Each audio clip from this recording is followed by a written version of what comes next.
یاد رکھیں کہ پریشانی حالات کی وجہ سے نہیں، خیالات کی وجہ سے ہوتی ہے. اور اس انسان کو اللہ کی بات سمجھ آ گئی جس نے اپنے گھر کو جنت بنا دیا. کیا بات. تو آپ نے ایک دوسرے کو قبول کرنا ہے.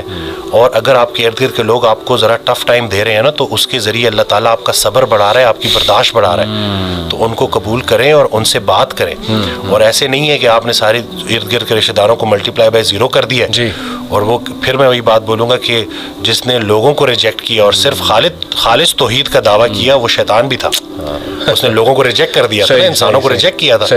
تو ہم نے جو ہے ارد گرد جو اللہ نے ہمیں جو تقدیر جو ہماری مقدر میں ہمارے والدین رکھ دیے ہیں، شادی سے پہلے آپ کسی سے بھی نکاح کر سکتے ہو، لیکن اس کے بعد جب ہو گیا ہے تو اب وہ آپ کے پاس اپنا گھر چھوڑ کے آئی ہے، وہ پورا اپنا ایک وطن چھوڑ کے آئی ہے، بالکل وہ اپنی پوری ایک زندگی چھوڑ کے آئی ہے. تو ان چیزوں کو سوچا کریں. وہی کہ جب آپ سامنے بیوی ہے تو میں جو ہے وہ بیوی ہے اور اس کے حساب سے سوچیں.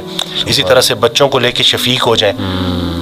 اسی طرح سے اگر آپ بیٹا ہے بیٹی ہیں تو اپنے والدین کے لیے آپ بہت زیادہ ان کی خدمت کریں، اور ان کی بات سمجھ آئے کہ نہ آئے مان لینے میں ہی عافیت ہے. ٹھیک ہے، کیونکہ بلکہ وہ حضرت واصف علی واصف رحمۃ اللہ کا ایک جملہ ہے کہ ہم اپنے بچوں کو بہت کچھ سمجھانا چاہتے ہیں اور وہ نہیں سمجھتے، اور ہمارے بچے بھی ہمیں بڑا کچھ سمجھانا چاہتے ہیں اور ہم نہیں سمجھتے. تو یہ چل رہی ہے، لیکن اس کا مطلب یہ نہیں ہے کہ آپ وہ رشتے ہی ختم کر دو. بالکل بالکل. اور محبت کرنی ہے ادب کے ساتھ. کیا بات. بغیر ادب کے جو محبت ہے نا، وہ گستاخی تک اور وہ بغاوت تک لے جاتی ہے. تو آپ نے ادب کے ساتھ محبت کرنی ہے اور دل سے محبت کرنی ہے.